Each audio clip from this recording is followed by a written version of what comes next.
This program is about unsolved mysteries. Whenever possible, the actual family members and police officials have participated in recreating the events. What you're about to see is not a news broadcast.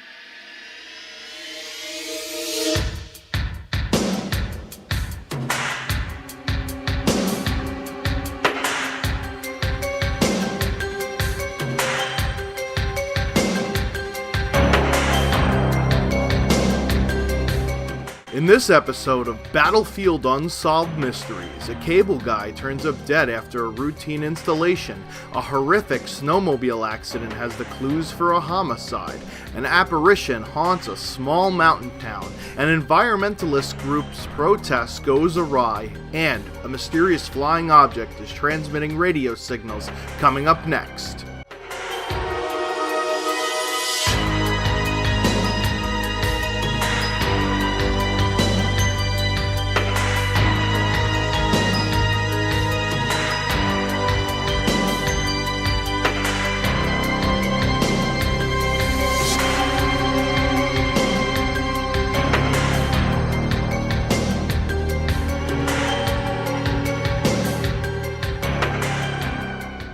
Our first story today concerns a cable guy not named Larry.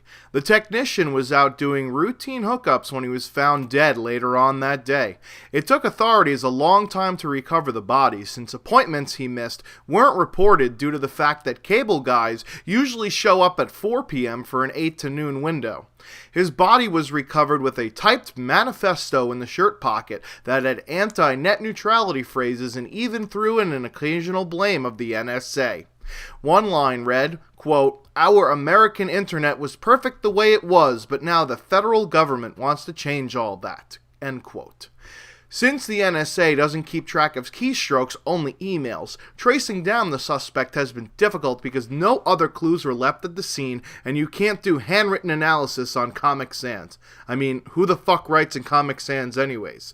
Police are scanning social media accounts in the area, but so far have come up drier than Texas in the past 5 years. If you have any information that could lead to an arrest, please leave it down in the comments section. Snowmobiles are fun and good until things turn deadly. A rider was found dead after his snowmobile had apparently crashed while out for a joyride.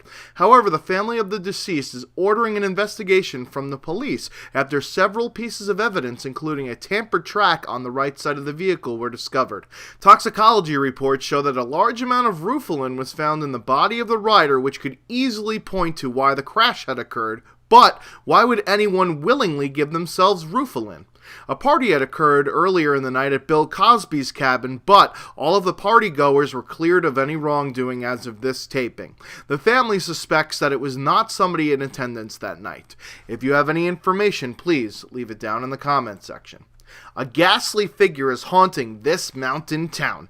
It appears to be able to fly and take control of vehicles just like in Maximum Overdrive, as multiple eyewitnesses have claimed.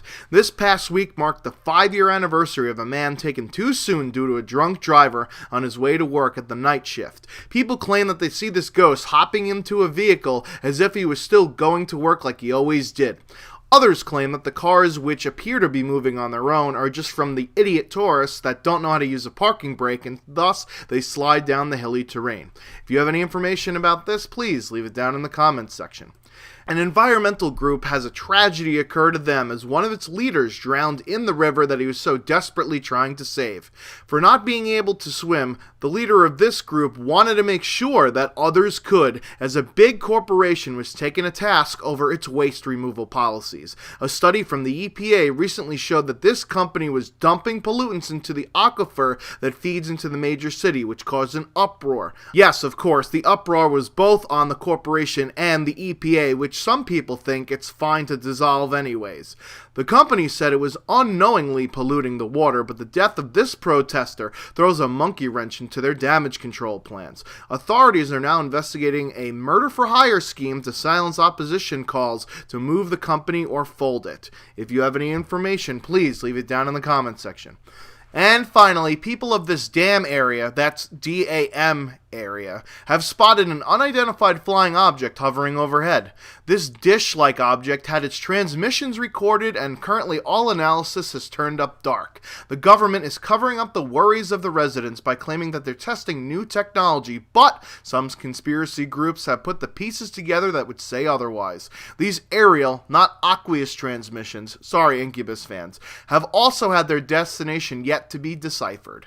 Could the government be covering up the location of their control tower for this new technology, or are alien life forms attempting to scout our planet and relaying information back to the source? If you have any information about this or any of the stories discussed today, leave a comment below and hopefully you can help solve a mystery.